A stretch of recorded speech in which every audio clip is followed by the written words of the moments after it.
Hello, Namaste, and welcome back, my dear students, to your English class. And today we are going to read the chapter number 2, The Tsunami. So, as the name of our chapter is The Tsunami, so let's first of all know who is the writer of this chapter. So, my dear friend, in this chapter we do not have any particular writer. It's, we can say, a kind of a article catching, a kind of a relevant fact catching, and merging those all the facts and relevant realities. We have made a particular chapter named as The Tsunami. So in this chapter, what actually the message is given to us, what kind of facts are being told to us, what are the effects of tsunami, what is tsunami, how can we deal with tsunami, what kind of change came into people's life when tsunami happened to them, what kind of change did it made in our environment, what kind of change, what kind of effect were done into the lives of the animals. So we all have to figure out these all questions and their answers in this particular chapter named as tsunami. My dear students, tsunami एक Japanese word है जो दो शब्दों से मिलकर बना है, सु प्लस नामी, दैट बिकम्स सुनामी. सुनामी का मतलब एक्चुअली होता है सू, दैट मीन्स हार्बर, एंड नामी दैट मीन्स वेव. हार्बर मतलब क्या होता है बच्चों? अगर मैं कहूँ आपको बंदरगाह, समुद्र के तट का वो किनारा जहाँ पर शिप्स आकर के रुकती हैं, जहाँ पर जनरली मछुआरे जो हैं मछलियाँ पकड़ते हैं. हम लोग जब कभी भी किसी सी बीच पर जाते हैं तो उसी किनारे पे हम लोग रहना पसंद करते हैं. That particular section is called as harbour wave. और जब समुद्र की लहरें इतनी तेज़ी से उठती हैं कि वो टकरा कर बंदरगाह तक आ जाती हैं और उनके आगे भी शहरों में एंटर कर जाती हैं, in that situation this is called as harbour wave. In short, in Japanese word it is known as the tsunami. अब इस चैप्टर में बेसिकली इस चैप्टर को 3 पार्ट्स में माय डियर स्टूडेंट्स डिवाइड किया गया है, और उन पार्ट्स के अंदर भी पार्ट्स हैं जिसमें आपको अलग अलग लोगों के एक्सपीरियंस के बारे में बताया जाएगा कि किस तरह के एक्सपीरियंस उनकी लाइफ में आया जब सुनामी आया, कैसे उन लोगों ने उससे डील किया, कैसे ओवरकम किया. कुछ लोगों की तो बिल्कुल ज़िंदगी तबाह ही हो गई. Some people lost everything into this disaster. Some people somehow manage to live again. Many of them lost their love one, their families, their beloved. So this is the drawback of tsunami, advantage and disadvantage of tsunami. What circumstances happen actually that causes it to tsunami, ये सारी चीज़ों के बारे में बच्चों हमको इन chapters में जानने को मिलेगा. तो आपके बुक के इस सबसे पहले पेज में देखिए, बिफोर यू रीड आपको 2 तरह के मैप दिखाए जा रहे हैं.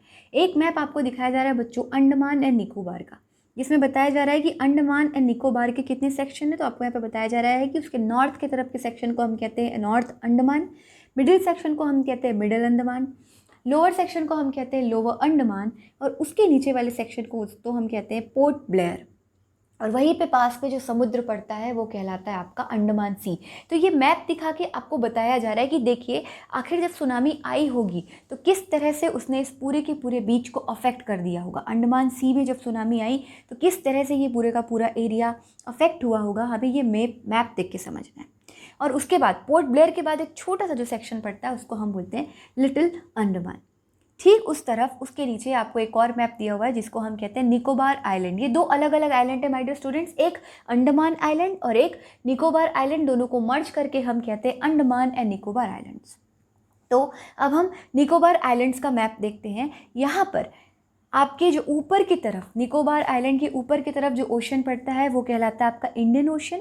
इसके लेफ्ट में आप देखेंगे टेरासा, और उसके नीचे जो सेक्शन होता है उसको हम बोलते हैं कचाल. यहाँ पे आपको कचाल की ही कहानी बताई जाएगी. और राइट साइड में जो पोर्शन पड़ता है उसको हम बोलते हैं नॉन कावरी. ठीक है, इसको हम क्या बोलते हैं? Non cowrie. क्लियर?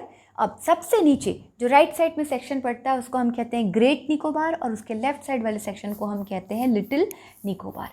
तो इस चैप्टर को समझने से पहले it is very important that you understand this particular map, so that we could actually understand कि कैसे इतने बड़े आइलैंड को, हालांकि ये आइलैंड आपके सी के कंपैरिजन में छोटा है, बट स्टिल किस तरह से कितने बड़े लेवल की आखिर वो सुनामी आई होगी कि जिसने इस पूरे के पूरे आइलैंड की लाइफ को, वहाँ के पूरे बैलेंस को हिला के रख दिया. तो आइए देखते हैं. सबसे पहले आपको यहाँ पर छोटा सा एक इंट्रो दिया जा रहा है कि कचाल, निकोबार के पास एक छोटा सा आइलैंड पड़ता है जिसका नाम है कचाल. ठीक, ये अंडमान और निकोबार जो आपके दोनों आइलैंड है उनके ग्रुप का एक पार्ट है।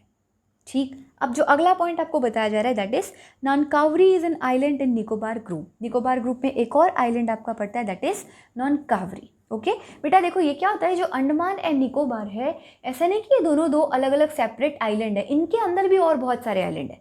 तो इस तरह से जब बहुत छोटे छोटे छोटे छोटे आइलैंड के ग्रुप मिल जाते हैं तो इनके ग्रुप को हम कहते हैं आर्किपेलागी। हम इसको क्या कहते हैं, आर्किपेलागी।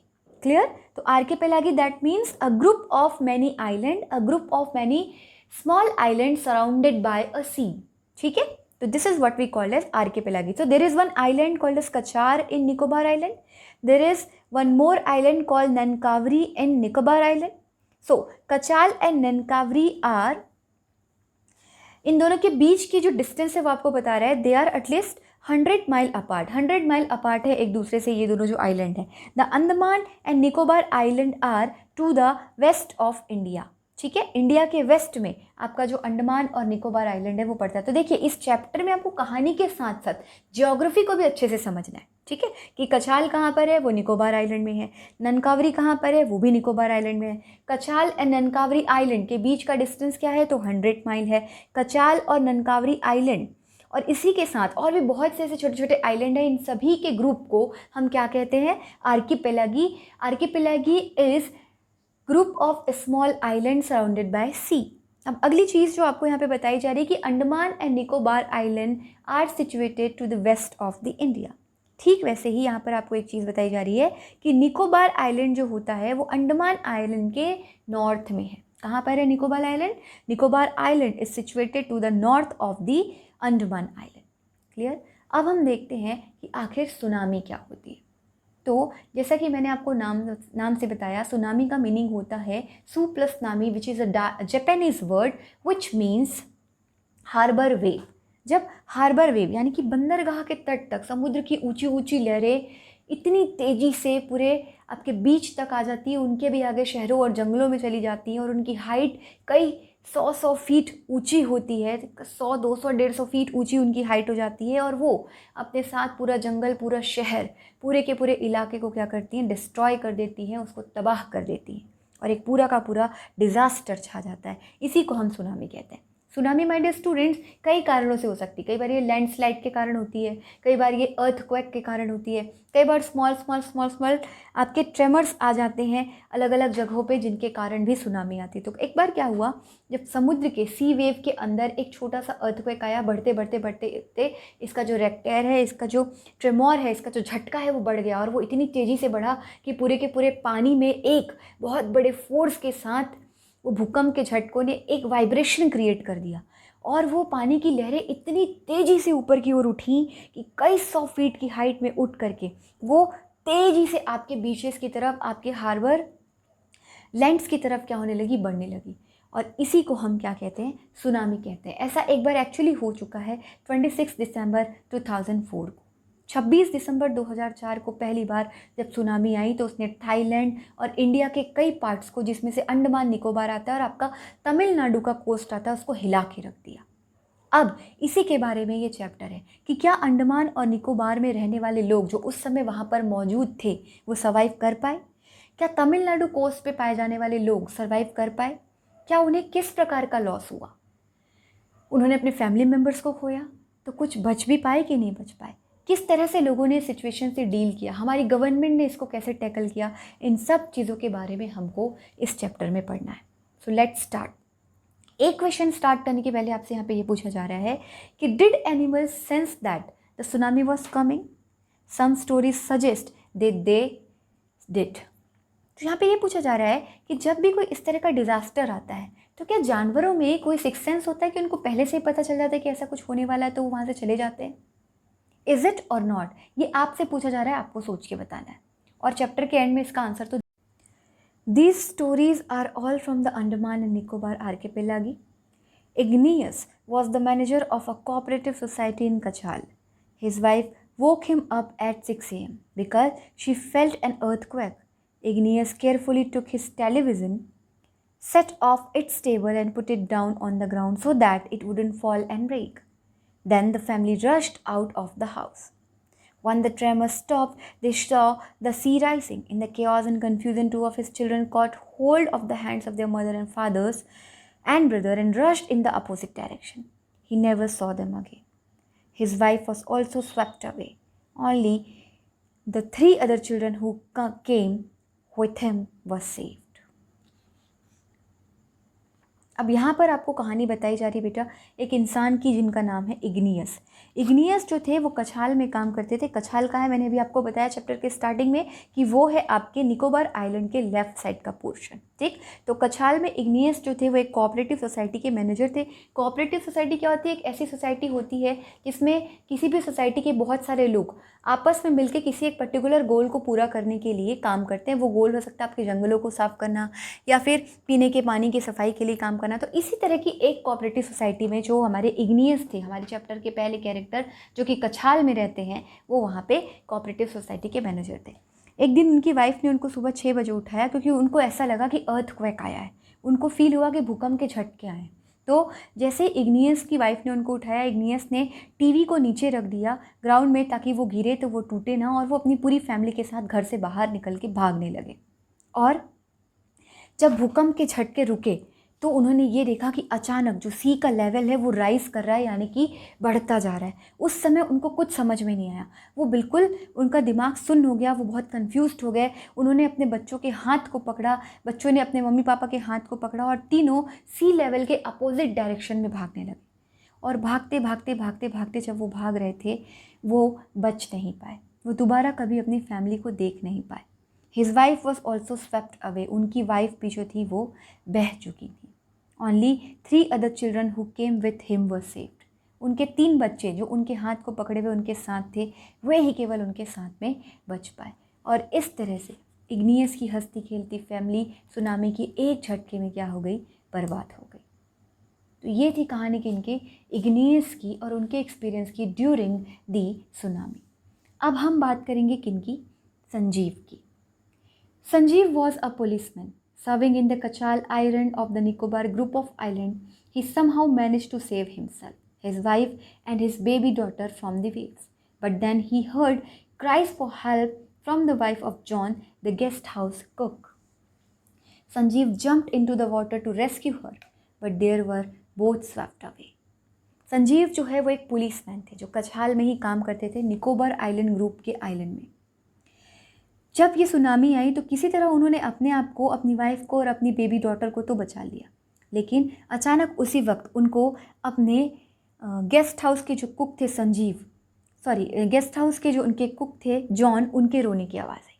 उनके रोने की आवाज़ को सुन के संदीप जो है वो अचानक पानी की तरफ कूदे ताकि वो उनको बचा सके, बट ना वो खुद बचे और ना ही वो अपने कुक जॉन को बचा सके।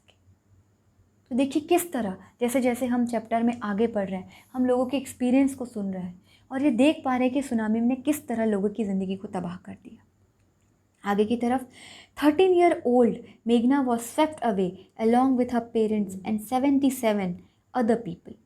She spent 2 days floating in the sea, holding on to a wooden door. 11 times she saw relief helicopter overhead, but they didn't see her.